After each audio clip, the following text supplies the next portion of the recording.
देव ऋषिर्गंधर्वा शाप पुरोगमा मुमुचु कुसुमासारम संसन्त कर्म तद हरे। हरे कृष्णा कृष्णा कृष्णा हरे हरे, हरे राम राम राम हरे हरे। तदा, तदा मतलब उस समय जब भगवान गरुड़ पर सवार होकर के आए। कैसे आए? चक्रायुध लेकर के आए, तैयार होकर के, मेरा भक्त कष्ट में है। और आकर के बड़ी सावधानी से, और उन्होंने ग्राह के मुख को फाड़ा।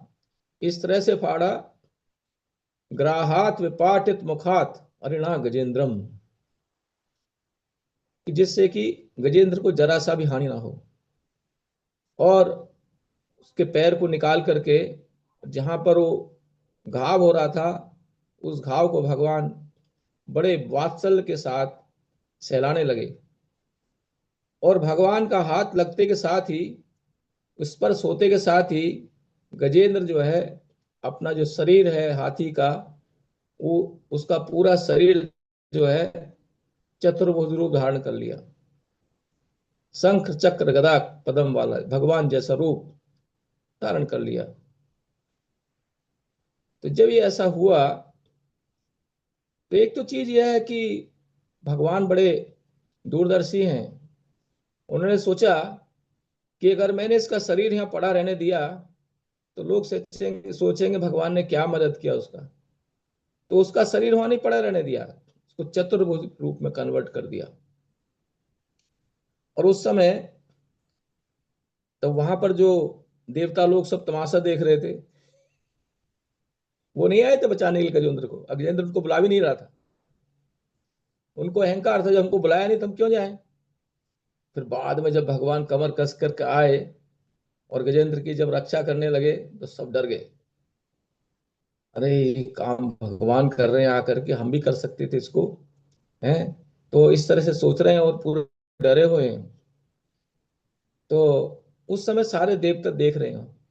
तो ये पिछले श्लोक में कहा गया है, उत्श्रियाणाम पश्यताम अपश्यताम उत्श्रियाणाम, जैसे कि वो तमाशा देख रहे हैं।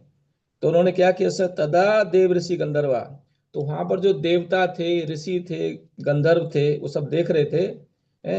ब्रह्म ईशान पुरोगमा, ब्रह्मा जी और शिव जी भी थे। मुमुचु कुसुमासारम संसंत कर्म तदहरे, उन्होंने एकदम से फूलों की वर्षा की। और कैसी धारावाही। और ये फूल जो है स्वर्ग के फूल, ये इसके जो मनुष्य लोक के फूल जैसे नहीं होते, बड़े बड़े, बड़े खुशबूदार और बड़े मुलायम होते हैं। तो भगवान के इस कर्म का, कि उन्होंने जो है गजेंद्र को मुक्त किया, इस कर्म को देख करके उन्होंने फूलों की वर्षा की और भगवान के उस कर्म को सराहा। और फिर क्या हुआ?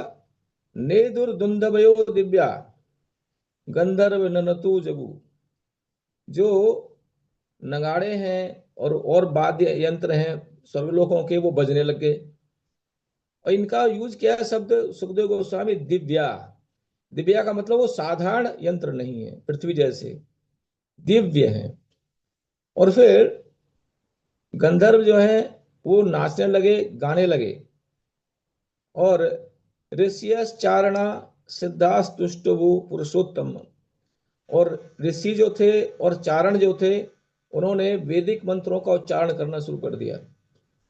कोई कहेगा कि ये पिछले चैप्टर में इसका वर्णन क्यों नहीं आया कि फूलों की वर्षा की, नगाड़े बजने लगे, वाद्य यंत्र बजने लगे।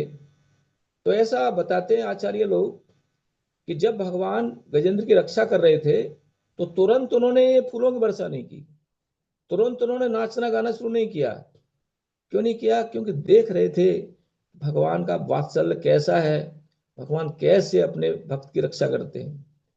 और दूसरा, अगर फूलों की वर्षा कर देते तो भगवान ढक जाते, गजेंद्र भी ढक जाते, उससे वो देख ही नहीं पाते। ऐसा टिप्पणी करते हैं आचार्य। इस तरह से मानो फिर क्वेश्चन पूछते हैं परीक्षित महाराज, ये जो ग्राह है ये कौन था, जरा बताइए इसके बारे में। तो यहाँ आगे बताते हैं सुखदेव गोस्वामी, यो असौ ग्राह स वै सद्य परमाश्चर्य रूप धृक मुक्तो देवल सापेन हो गंधर्व सत्तम है। तो सुखदेव गोस्वामी कहते हैं यो असौ, तो यहाँ वर्ड यूज किया असौ। असौ का मतलब यह मतलब वहां पर संतों की कथा है, संतों के बीच में सुखदेव गोस्वामी गंगा के तट पर परीक्षित महाराज को कथा सुना रहे हैं, और वहां कह रहे हैं यह गंधर्व। तो वहां गंधर्व कहां से आ गया? इससे पता लग रहा है कि कितना कथा में अभिनिवेश था सुखदेव गोस्वामी का। सुखदेव गोस्वामी इस चित्र को देख रहे थे, इस दृश्य को देख रहे थे, तो वहीं पहुंच गए थे जहाँ त्रिकुट पर्वत है, और वहां देख रहे थे। वो कह रहे हैं असौ, असौ मतलब ये गंधर्व, यो असौ ग्राह है सबई सद्य परमाश्चर्य रूप धरक। उसने तुरंत जो है परमाश्चर्य रूप धारण किया, कि केवल गजेंद्र ने ही नहीं चतुर्भुज रूप धारण किया, इसने भी, जो ग्राह था उसने कैसा रूप धारण किया? परम आश्चर्य। परम आश्चर्य मतलब चतुर्भुज रूप धारण नहीं किया, देवताओं का रूप धारण किया, क्योंकि वो जो थे हु गंधर्व थे। और हु गंधर्व जो है क्या है? सर्वसत्तम, सर्वश्रेष्ठ गंधर्व हैं। उनको देवल ऋषि का साप लगा था, उस साप से वो मुक्त हो गए। तो कहेंगे देवल कौन है? भगवत गीता में इनका नाम आया, असितो देवलो व्यास स्वयं चैव रवीश में। बहुत महान ऋषि है देवल ऋषि। तो बताते हैं इसके बारे में आचार्य लोग, श्रीधर श्रीधर स्वामी बताते हैं कि ये जो देवल हैं, ये एक बार किसी नदी में स्नान कर रहे थे, और वहां पर हु गंधर्व कुछ देवांगनाओं के साथ में जल केली कर रहा था। तो उसने मजाक में आकर के देवल ऋषि का पैर जल में पकड़ लिया। तो देवल ऋषि जो है एकदम से थोड़ा परेशान हो गए, उनको लगा कोई ग्राह ने आकर के पकड़ लिया। तो उन्होंने थोड़ा सा कुपित हो गए, और उन्होंने साप दिया कि तुम ग्राह बन जाओ। तो साप इसलिए नहीं दिया कि उनका पैर को पकड़ लिया उनको दुख हुआ, साप इसलिए किया कि उसने विधि का अतिक्रमण किया। एक संत के साथ ऐसा नहीं करना चाहिए था उसको। तो बोला कि तुम जो है एक ग्राह बन जाओ। तो जब ग्राह बन जाओ, कहाँ तो हु गंधर्व सर्वश्रेष्ठ गंधर्व, कहाँ ग्राह होने का साप दे दिया। तो एकदम चरणों में गिर गया, और उसने कहा, गिड़गिड़ाया कि हे प्रभु मेरे पे कुछ कृपा करिए, मुझे सांप से मुक्त करिए। तो बोले तुम सांप से मुक्त तो नहीं होगे, लेकिन इतना जरूर है कि आगे भविष्य में एक हाथी जो है वो भगवान का भक्त होगा, और जब भगवान उसको मुक्त करने आएंगे तो तुम क्या करना, उसका तुम पैर पकड़ लेना और छोड़ना ही मत उसको। जो तुम चाहते हो मुक्त होना। तो उसने यही किया, उसने गजेंद्र का पैर पकड़ लिया और छोड़ा ही नहीं। गजेंद्र ने कितना ही कोशिश किया, गजेंद्र की शरीर की शक्ति, इंद्रियों की शक्ति, मन की शक्ति, मनोबल दिन प्रतिदिन कम होता गया, जबकि ग्राह का बढ़ता गया। ऐसा हम पीछे पड़ चुके हैं। तो इस तरह से बता रहे हैं सुखदेव गोस्वामी। तो फिर इसने जो ये आश्चर्य रूप धारण किया, प्रणम्य शीर्षाधीशम, तो उसने फिर क्या किया? अधीशम मतलब भगवान को प्रणाम किया। उत्तम श्लोकम अव्ययम, उनके चरणों पर सर रख करके प्रणाम किया भगवान को। और अगायत यशोधाम, और उसने क्या किया? गुणगान किया। यशोधाम मतलब भगवान जो यशों के धाम है, उनका यश जो है गाते कभी समाप्त होता नहीं। जैसे शेष और शारदा दिन रात गाते हैं, शिव जी दिन रात गाते हैं, लेकिन उनको लगता है कि अभी शुरू किया उन्होंने। इतने इतना यश है भगवान का, अनंत यश है। कीर्तन्य गुण सतकथम, भगवान के गुण और भगवान की जो सत कथा है वास्तव में वो कीर्तनीय है। उसका कीर्तन करने से जीव का जो मंगल होता है। संसार में आप और कोई चीज गाइए और कोई बात करिए कृष्ण कथा छोड़ करके, उससे कोई मंगल जीव का नहीं होता, अमंगल होता है। लेकिन भगवान की कथा से मंगल होता है। तब कथामृतम तप्त जीवनम कभी विरीडतम कल्मषापम श्रवण मंगलम श्रीमदाततम भुवि गृह्णन्ति ये भूरिदा जना। ये भगवान की कथा है, ये गोपी गीत में आता है, नमा श्लोक। तो फिर आगे कहते हैं, सो अनुकंपित ईशेन परिक्रम प्रणम्यतम। तो जब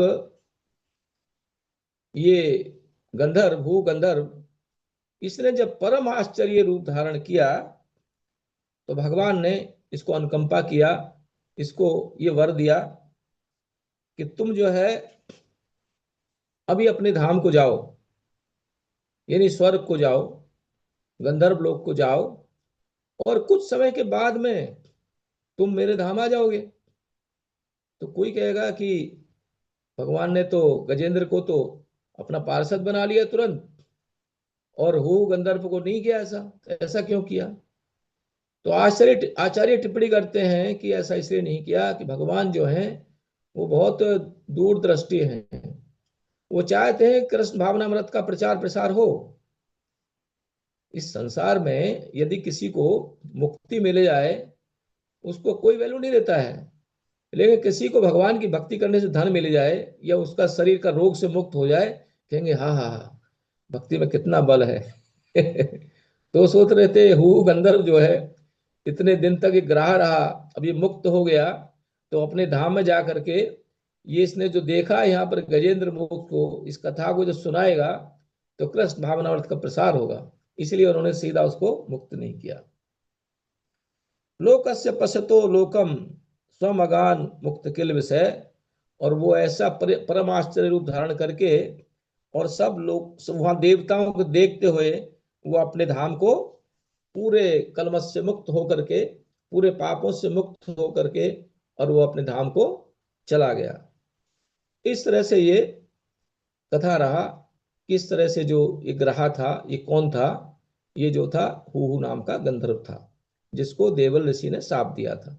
उस शाप से मुक्त हो गया, अपने धाम को चला गया, बाद में कुछ समय बाद भगवान के धाम को चला जाएगा। तो इसलिए पहले भगवान ने ग्राह को मुक्त किया, गज को बाद में मुक्त किया। तो ऐसा आचार्य टिप्पणी करते हैं कि ग्राह ने गज का पैर पकड़ा था।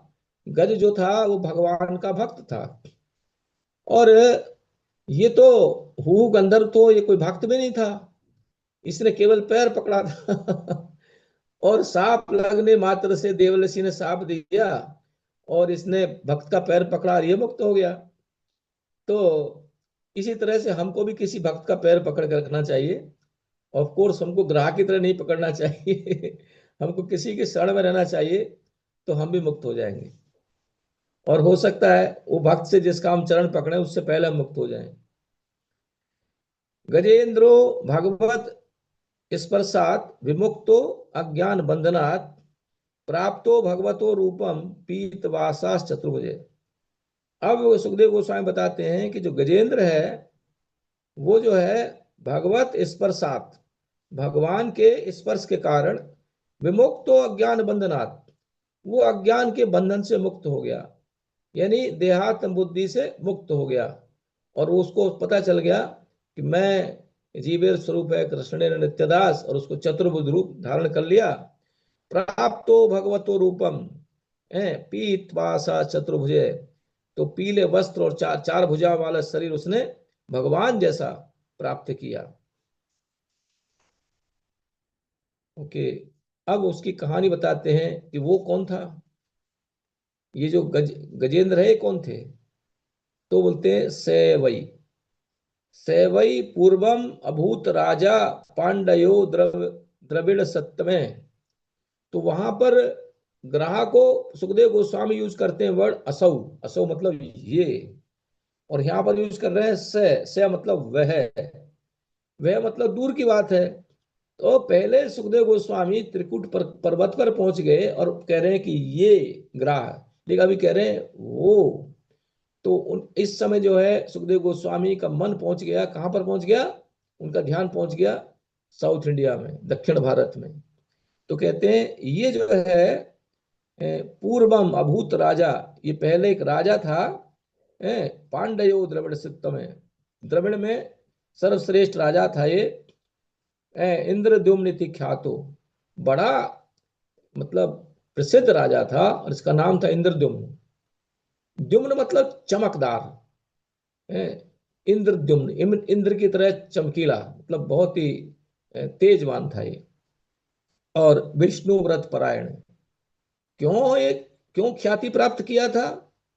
क्यों सब इसको जानते थे? विष्णु व्रत परायण है। क्यों? विष्णु के व्रत परायण था, विष्णु को सर्वश्रेष्ठ मानता था। तो जो विष्णु व्रत परायण होते हैं, सही मायने में उनकी ख्याति संसार में रहती है, और किसी की ख्याति नहीं रहती। ध्रुव प्रहलाद को भी सब जानते हैं। ध्रुव की कहानी पहले मनवंतर की है, प्रहलाद महाराज की जो है छठे मनवंतर की है, लेकिन सब आज भी जानते हैं साथ ही मनवंतर में। तो एक भक्त की जो ख्याति है वो कभी नष्ट नहीं होती, लेकिन और जो है ख्याति नष्ट हो जाती है। तो ये क्यों इतने प्रसिद्ध थे? क्योंकि विष्णु व्रत परायण है। तो जब विष्णु व्रत परायण थे, तो एक बार इन्होंने क्या किया, इन्होंने अपना राजपाट सब मंत्रियों को दे दिया, और ये जो है चले गए कुलाचल पर्वत पर, जिसको मलय पर्वत भी कहते हैं। सएकदा आराधन काल आत्मवान, आत्मवान मतलब जिसका मन अपने वश में है, ये मन को अपना वश में रखते थे, ऐसा मतलब ये साधना करते थे। तो जब ये आराधना कर रहे थे, कहाँ कर रहे थे? ग्रहित मौन व्रत, मौन व्रत धारण किए थे। मौन व्रत धारण करने का मतलब क्या है कि ऐसा नहीं कि चुप हो गए। ये जो है इन्होंने व्रत धारण किया था, भगवान के नाम और भगवान की कथा के अलावा दूसरा कुछ बोलूंगा नहीं मैं, ये है मौन व्रत का मतलब। भक्ति की भाषा में मौन का मतलब चुप होना नहीं है। मौन का मतलब है कोई भौतिक बात ना कर, भगवान के विषय में बात करना। तो इन्होंने ये ऐसा ईश्वरम, तो जटाधर तापस, इनके बालों की जटाएं बन गई थी, शरीर का ज्यादा ध्यान नहीं देते थे। आप लो तो अच्युतम, और बार बार स्नान करते थे, एटलीस्ट 3 संध्या। भगवान के भक्त को स्नान करने से नहीं डरना चाहिए, बार बार स्नान करना चाहिए। समरस्यामास कुलाचल आश्रम, उन्होंने कुलाचल में यानी मलय पर्वत पर एक अच्छा आश्रम बनाया, छोटा कुटिया बनाया, और वहां पर वो भगवान का पूजा पाठ इत्यादि कर रहे थे। तो इस पर्वत पर ही रहते थे। और अगस्त ऋषि जो है, यदृच्छया तत्र महाशया मुनि, इनको महायशा मुनि कहते हैं, बहुत यशवान है ये जो है। तो यदृच्छया, तो अगस्त ऋषि जो है बहुत बहुत यशशील है ये। और ये जो है इन्होंने सुना कि राजा जो है वो तो शरीर, वो जो अपना जो राज पाठ त्याग करके और वो तो आश्रम में चला गया है। तो ये बड़े प्रभावित हुए इस बात से, क्योंकि राजा को तो बड़ा भोगने का बहुत सुविधा रहता है।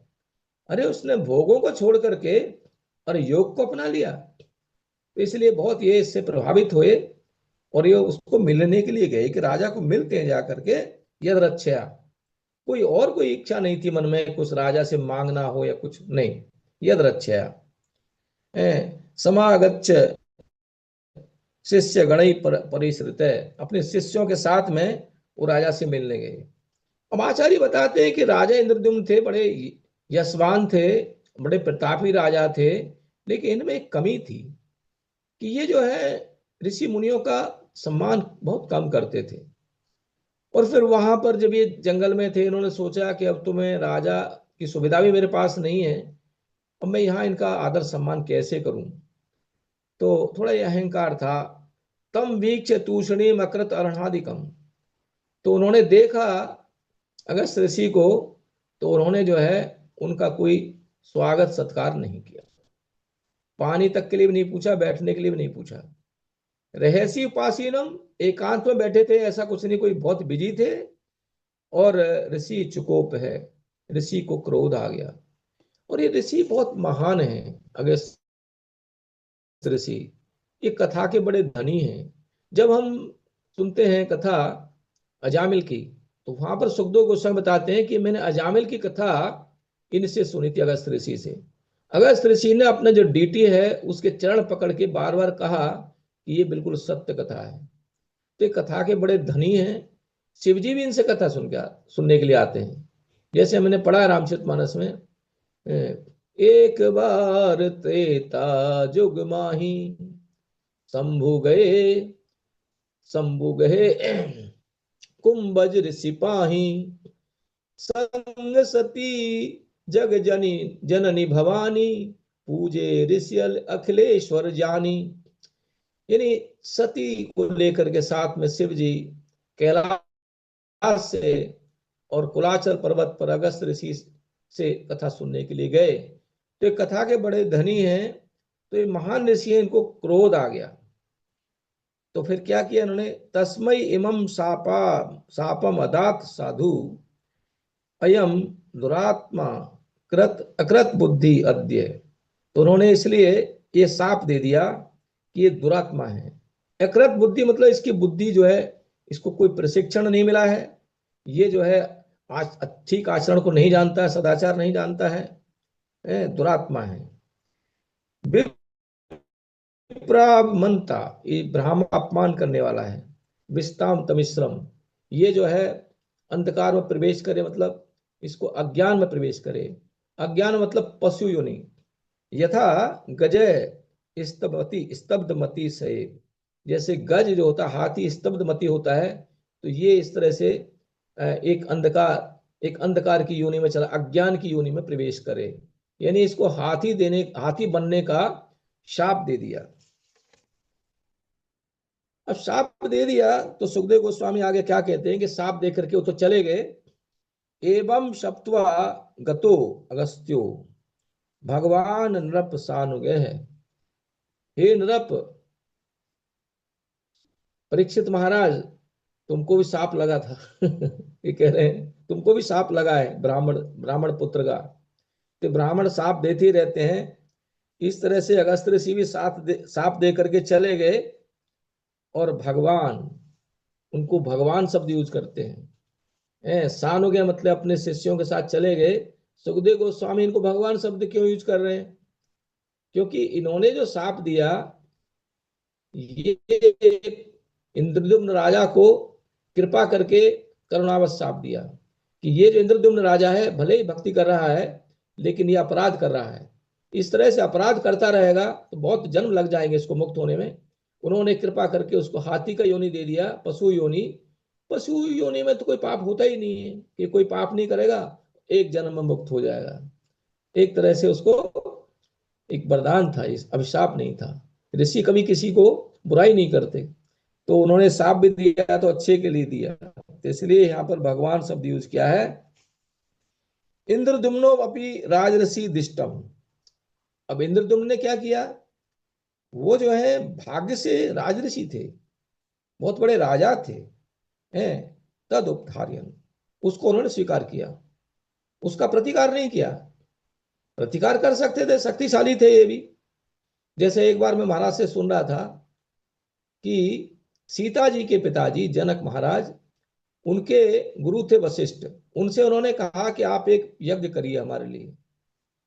उन्होंने कहा ठीक है मैं यज्ञ करूंगा, लेकिन मुझे निमंत्रण आए इंद्र से, पहले मैं इंद्र का यज्ञ करूंगा। तो इंद्र का यज्ञ करने चले गए। अब यहां पर इन्होंने कोई दूसरा पंडित लेकर के और यज्ञ करा लिया राजा जनक ने। तो फिर वो जब लौट के आए वशिष्ठ मुनि इंद्र का यज्ञ करके, उन्होंने देखा कि यहाँ पर तो यज्ञ पहले ही हो गया है। तो दोनों में झगड़ा हो गया। तो क्यों गए थे इंद्र के पास में, कि इंद्र ने थोड़ा ज्यादा दक्षिणा दी, वो ज्यादा रिच है इसलिए गए थे, उनको लोभ था वशिष्ठ मुनि को। तो यहाँ पर दोनों में झगड़ा हुआ। वशिष्ठ ने शाप दे दिया जनक को, और जनक ने शाप दे दिया वशिष्ठ को कि तू मर जा। उसने कहा तू मर जा, दोनों मर गए। तो इस तरह से प्रतिकार होता है, तो ऐसा कोई प्रतिकार नहीं किया इन्होंने। ओके, आपन्नय कौंजरीम योनिम आत्मस्मृति विनाशिनीम। इनको जो है कुंजर की योनि मिल गई, हाथी की योनि मिल गई, जिससे क्या हो जाता है, स्मृति भूल भूल जाता है, उसको कुछ याद नहीं रहता। और हरि अर्चान भावेन यद गजत्वे अपि अनुस्मृति। सुखदेव गोस्वामी कहते हैं भले ही हाथी की योनि में था, लेकिन जानवर की योनि में भी भगवान की भक्ति के अनुभव के कारण, प्रभाव के कारण, क्योंकि इसने पिछले जन्म में भगवान की भक्ति करी थी, तो जब दुख का समय आया, जब संकट का समय आया, तो इसको वो सब याद आ गया। उसको जो स्तोत्र है जो हमने पीछे जो गाया पिछले चैप्टर में, वो याद आ गया, और उसी के कारण जो है ये मुक्त हुआ। तो फिर एवं विमोक्ष गज यूथम अब्जनाव तेनापि पार्षद गति गमितेन युक्त है। तो फिर भगवान ने क्या किया, उसको मुक्त करके गजेंद्र को, और जब उसने चतुर्भुज रूप धारण कर लिया तो गमितेन युक्त उसके साथ में, इन उसको साथ लेकर के गंधर्व सिद्ध विबुदई उपगीयमान, गंधर्व और सिद्ध और देवताओं के द्वारा जब उनका गुणगान कर रहे थे भगवान का, कर्म अद्भुत, कैसा, जो कर्म, जो अद्भुत कर्म जो है उसका, स्वभवनम गरुड़ासनो अगात है, तो अपने जो है धाम को गरुड़ासन इसको लेकर के गजेंद्र को चतुर्भुज रूप धारण करा करके उसको लेकर के और वो अपने धाम को चले गए। और कैसा धाम है, अद्भुत धाम है, उस धाम का कंपैरिजन किसी से नहीं किया जा सकता, वहां पर चले गए। उनका जो उनका भवन ऐसा है, यहाँ पर किसी इस प्राकृत जगत में किसी भवन से उसका कंपैरिजन नहीं हो सकता। तो अद्भुत भवन है भगवान का। तो वहां पर गरुड़ को अपने वाहन पर, गरुड़ पर बैठा करके भगवान ले गए। आचार्य टिप्पणी करते हैं कि ये गजेंद्र है जिसको वो गरुड़ पर खुद बैठा करके ले गए। इवन ध्रुव महाराज को भगवान जो है नहीं ले गए। ध्रुव महाराज को लेने के लिए भगवान के पार्षद आए, खुद नहीं आए। लेकिन ध्रुव महाराज भी इतने महान थे कि वो मृत्यु के सर पर पैर रख करके गए। ये भगवान के भक्त की महानता है। कोई भी भगवान का भक्त भगवान के धाम जाता है, मृत्यु का प्रतिकार करके जाता है, मृत्यु के परे चले जाता है, काल के परे चला जाता है। जब मृत्यु उसको कुछ कर नहीं सकती तो काल भी कुछ नहीं कर सकता है, और कर्म भी कुछ नहीं कर सकता। तो कर्म जो है जब उसका कट जाते हैं, जब कर्म ही नहीं रहते उसके, वो जो है निष्कर्म हो जाता है, तो उसका काल भी कुछ बिगाड़ नहीं पाता, और वो काल और कर्म के परे चला जाता है, भगवान के धाम चला जाता है, जहां पर ना तो काल काम करता है ना कर्म लगता है। एतन, अब आगे बता रहे हैं श्रुति फल, कि मैंने सब बता दिया आपको। एतन महाराज तबेरितो मया कृष्णानुभावो गजराज मोक्षणम स्वर्गम यशस्वम कलिकल्म शापहम दुख स्वप्न दुस्वप्न नाशम कुरवरी शरणमताम। तो बड़ा इंपॉर्टेंट है। तो सुखदेव गोस्वामी बताते हैं कि हे महाराज परीक्षित, मैंने आपको ये गजेंद्र मोक्ष की कथा सुना दी, और जो क्या है, कृष्णानुभावो गजराज मोक्षणम, कृष्ण का अनुभाव, अनुभाव का मतलब अपने भक्त के प्रति भाव, यानी क्या कह सकते हैं कि भगवान क्या है, वो भक्त वत्सल हैं। भगवान की भक्त वत्सलता को ये प्रकट करने वाला है गजराज मोक्षणम की जो कथा मैंने आपको सुना दी। इसका क्या फल होता है, श्रवताम, केवल सुनने मात्र से, स्वर्गम, स्वर्गम का मतलब यहां पर है वैकुंठ देने वाली है, यशस्यम, यश देने, यश देने वाली है, मतलब जो व्यक्ति इस कथा को सुनता है वो बड़े से बड़ा कार्य करने में समर्थ होता है, और बड़ा कार्य होता है भक्ति में कार्य है, और तो उसका यश बढ़ जाता है। ऐसा यश बढ़ता है वो यश कभी समाप्त नहीं होता। कली कलम साप, हम कलयुग का जो कलमस है, जो पाप है, उसको नष्ट करने वाला है। और सबसे इंपॉर्टेंट ये है दुस्वप्नाशम, कि उसको कभी दुस्वप्न नहीं दिखेगा। तो कभी कभी क्या होता है कि हमारे कर्म के प्रभाव से हमें कुछ ऐसा हमारे जीवन में अनर्थ होने वाला है, उसकी सूचना किसी एक स्वप्न के रूप में हमें मिल जाती है कि अभी कुछ अनर्थ होने वाला है। लेकिन यदि कोई व्यक्ति इस कथा को सुनता है तो उसको वो ऐसा स्वप्न नहीं आता, इसका मतलब क्या, उसको अनर्थ भी नहीं होगा। तो हम यदि चाहते हैं कि हमारे जीवन में कोई अनर्थ ना हो तो हम इस कथा को सुने। एक कथा को सुनने से हमारा जो कर्म का जो फल है, जो फलित होने वाला है दुख के रूप में, वो नष्ट हो जाता है। और जब वो नष्ट हो जाता है तो संचित कर्म नष्ट हो जाएंगे, तो इसमें क्या शक की बात है, संचित कर्म भी नष्ट हो जाते हैं। तो ये कथा बड़ी उपादेय है। इस कथा को सुनने मात्र से हमारा जो आगे आने वाला भावी दुख है वो दुख नहीं आता, और हम बड़े से बड़ा कार्य भक्ति का कर सकते हैं, जिससे हमारा संसार में यश बढ़ता है। कौन नहीं चाहता कि उसका यश बढ़े, उसके जीवन में दुख नहीं आए। तो हम यदि चाहते हैं कि हमारे जीवन में दुख ना आए और हमारा संसार में यश बढ़े तो हम कोई कथा सुननी चाहिए। और यही नहीं, यथानुकीर्त्यन्ते यथानुकीर्त्यन् यथानुकीर्त्यन्ति एतत् श्रेयस कामादुजात्य शुच्य प्रात उत्थाय दुस्वप्न दुस्वप्नात् उपशान्ते। तो सुखदेव गोस्वामी बताते हैं, इसीलिए द्विजाति लोग मतलब ब्राह्मण क्षत्रिय वैश्य, वो सुबह सुबह जल्दी उठ करके स्नान इत्यादि करके अपने को शुद्ध करके और वो इस स्तुति को, गजेंद्र स्तुति को गाते हैं।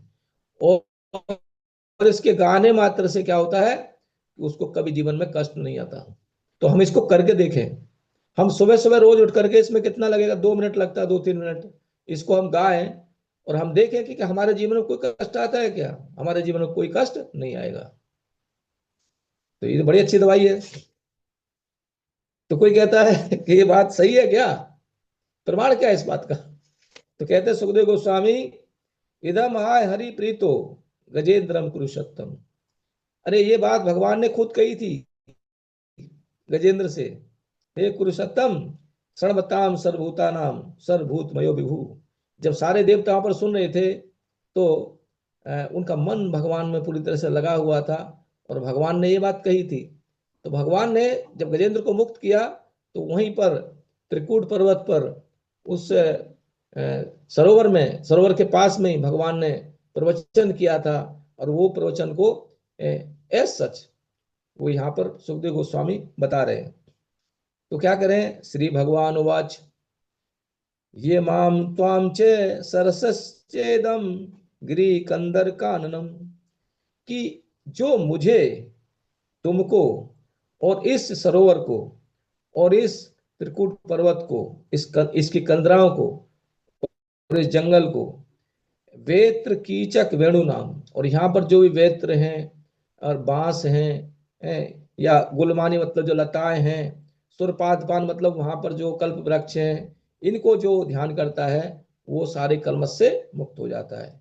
ये नहीं, और बताते हैं, श्रृंगाणी मानी धृषण्यानी ब्राह्मणों में शिवस्य चे, कि त्रिकूट पर्वत की जो 3 चोटियां हैं, एक सोने की बनी, एक चांदी की बनी हुई, एक लोहे की बनी हुई, ये ब्रह्मा विष्णु महेश की हैं। ओके, क्षीरोदम में प्रियम धाम श्वेत दीपम च भास्वरम, और ये श्वेत दीप जिसके अंदर ये त्रिकूट पर्वत है, ये मुझे बहुत प्रिय है और ये बहुत चमकीला है।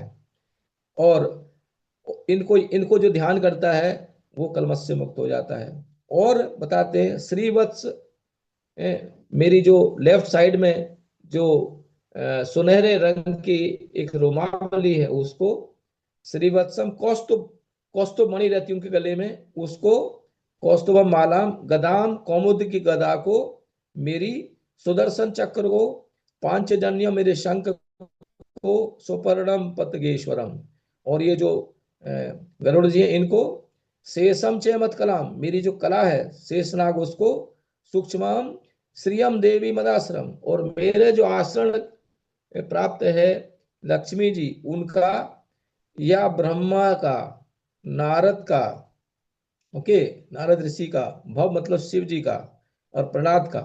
अब यहाँ पर ब्रह्मा जी शिव जी है, वो तो डरे हुए थे, करे हमने गजेंद्र की रक्षा नहीं की। अब यहाँ भगवान उनकी बड़ाई कर रहे हैं कि उनका कोई ध्यान करेगा तो कलमश से मुक्त हो जाएगा। तो फिर उनको थोड़ा सांस आया, हाँ भगवान तो खुश है, दुखी नहीं है, हमसे नाराज नहीं है। तो फिर कहते हैं, मैंने जो अवतार लिए मत्स्य कूर्म बराह इत्यादि, और जो मैंने उनमें लीलाएं की उनको जो याद करता है, कर्माणि अनंत पुण्याणी सूर्यम सोमम हुताशनम, और जो मेरे इन कर्मों को जो मैंने किए हैं इन लीलाओं में, सूर्य देव को या चंद्रमा को, अग्नि को जो याद करेगा, प्रणव को, ओम को, सत्यम अव्यक्तम गो विप्राण धर्मम एवं, ये कहते हैं जो भागवत धर्म है उसको, या दाक्षायणी जो है, दक्ष की पुत्रियां जो हैं, धर्म पत्नी हैं, सोम की और कश्यप की पत्नियां हैं, उनको कोई याद करेगा, उनको कोई ध्यान करेगा, गंगा का, सरस्वती का, नंदा का, कालिंदी का, और ऐरावत हाथी का, सितवारणम, ध्रुव महाराज का, ब्रह्म ऋषि, ये सप्त ऋषियों का, और पुण्य श्लोकांश मानवान, ये सब पुण्य श्लोक हैं जो है भगवान का जो है गुणगान करते हैं। उत्थाय उत्थाय अपराह्न रात्रे प्रियता सुसमाहित है। जब रात्रि समाप्त हो जाए, रात्रि के समापन पर जो बड़ा ध्यान से इनका ध्यान करता है, स्मरन्ति मम रूपाणी, और मेरे रूप का स्मरण करता है, मुच्यन्ते ते अंशो अखिलात, वो सारे पापों से मुक्त हो जाते हैं। तो भगवान ने प्रवचन किया।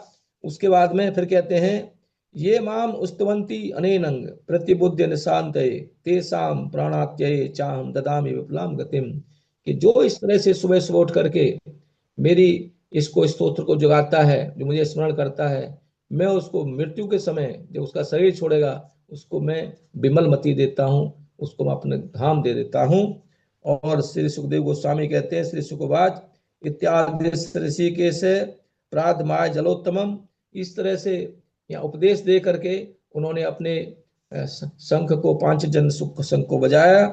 हर्षण विविधान अनिकम, जितने भी वहां पर देवता थे उन सबको प्रसन्न करते हुए, आरूढ़ गदाधिपम खगाधिपम, और वो अपने सवारी जो गरुड़ देव है उस पर सवार होकर के भगवान अपने धाम को चले गए। तो इस तरह से ये गजेंद्र मोक्ष जो है इसकी कथा समाप्त हुई।